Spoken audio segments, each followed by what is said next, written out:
According to Tal, playing the exchange French as white is a shame. Only in rare cases it leads to a sharp and strategically fruitful game. The one you're about to see is everything but boring or shameful. However, this bishop e3 is just a ridiculous way to develop, as it is not making this piece more active than before. Now, the way of thinking we should employ here sounds like this. The bishop on e3 should not move again, so how can we exploit that?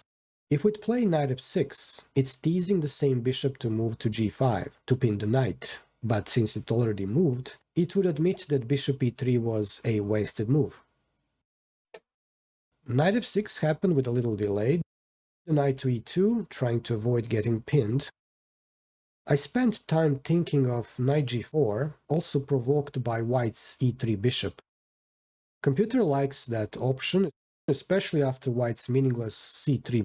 Now, knight g4 is securing black at least a bishop pair advantage, because in case of bishop f4, there is queen f6, and in order to keep the f2 pawn safe, the bishop must stay on f4. Then we play rook e8 with an idea to take on e2. Black has a very pleasant position. Instead, I decided to just play a solid move rook e8, keeping knight g4 for later. White should have gone h3. Plan was to centralize the knight, hoping for a disbalance in view of d takes e4. And blinded by this option, this pawn structure way of thinking, I missed an opportunity in this position to launch an attack in view of knight g4 again. For example, in case of knight f1, there is a very unpleasant queen h4, threatening the bishop on e3. There is also a move like queen c2 with an idea to sacrifice a pawn on e3 and try to go for the compensation, castling long, for example. But then an excellent rook takes e3. Now the knight comes attacking the queen, then takes on g2 with check, and white's king is going for a walk. Again, black has a very pleasant position. I opted for knight e4.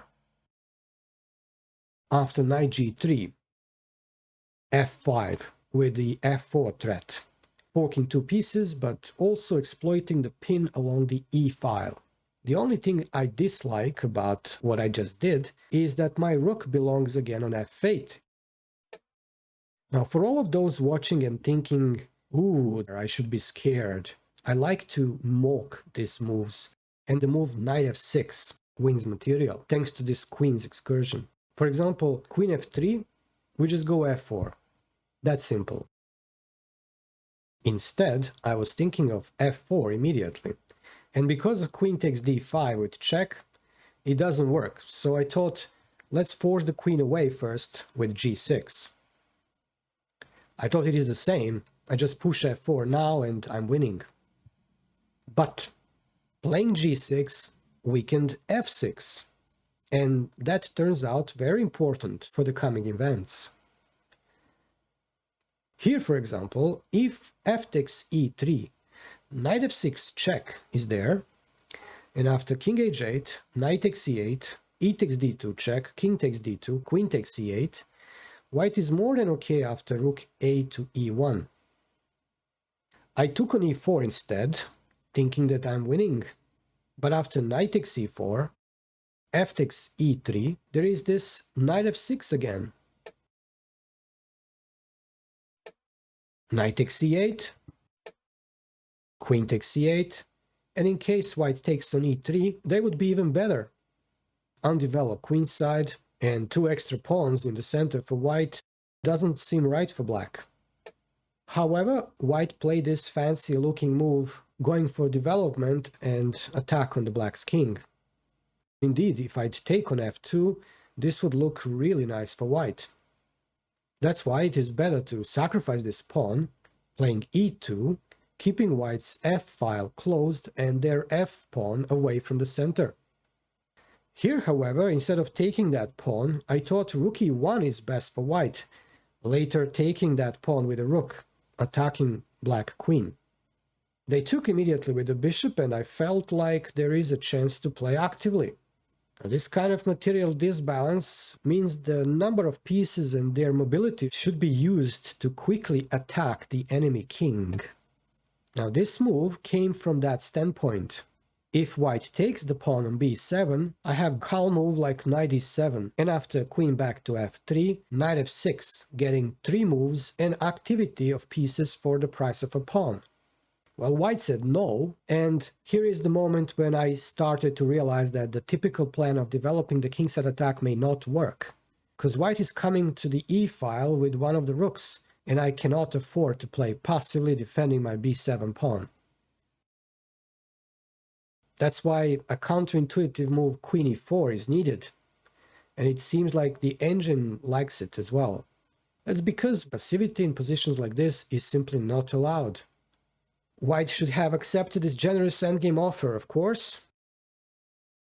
Instead, a gift is on the board. Now black is definitely doing well. The move knight c6 is fine, but I think knight d7 provides an option of playing knight f6 later, having in mind the kingside attack. The move for white here is definitely rook e1. Queen moves to h4, forcing weakening of the white's king's position. But white, completely unprovoked, weakened themselves with f3.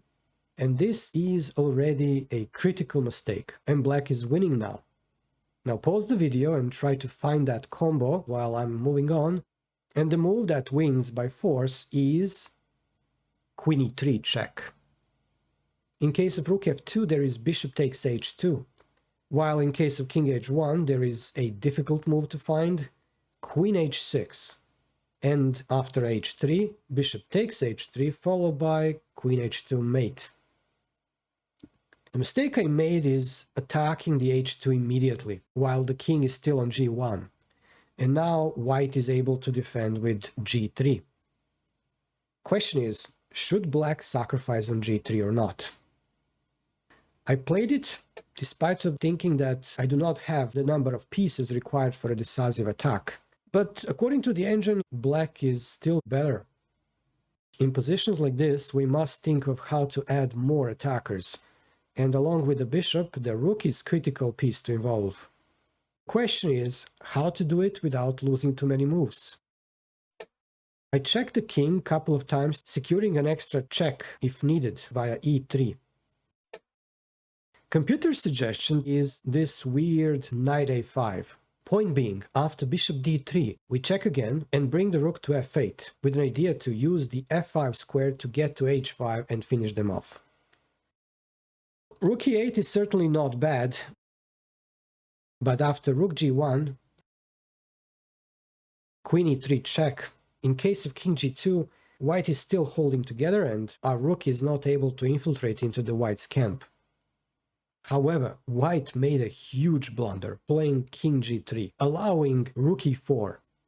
Their only move is king g2, after which another fine touch is required for black to win. And I think you can maybe pause again if you'd like to find it while I'm moving on. The crushing move is knight takes d4. If white takes the knight, the rook recaptures, followed by rook d2 check, and white needs to give up their queen. In case white takes the rook instead, bishop takes, king f1, queen f4 check, king e1, knight c2 check, king e2, queen f3 check, king d2, and mate on e3. Instead, I played rook h4.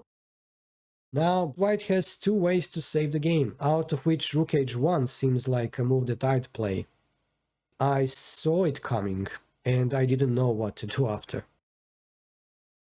Queen c1, huge blunder by white. Black is winning by force. Bishop h3 check, then another beautiful check, rook g4, and in case of king takes h3, queen f3, followed by rook h4, mate. In case of king h2, queen f2 check, followed by bishop g2 and mate. Black was winning, but I couldn't find it, and chased by the clock situation, I just played the last line I calculated. It was losing there, and without any surprise, losing when played out. This game was a real festival of blunders, but also valuable for its critical moments. How to create disbalances and complications in a drawish opening line, how to react when your opponent plays a move that is only optically meaningful, how to play for an initiative. how to stop the opponent's initiative, why tactical skills are so important in finishing off the opponent. In case you enjoyed watching, consider to like the video, leave a comment, maybe share, and subscribe.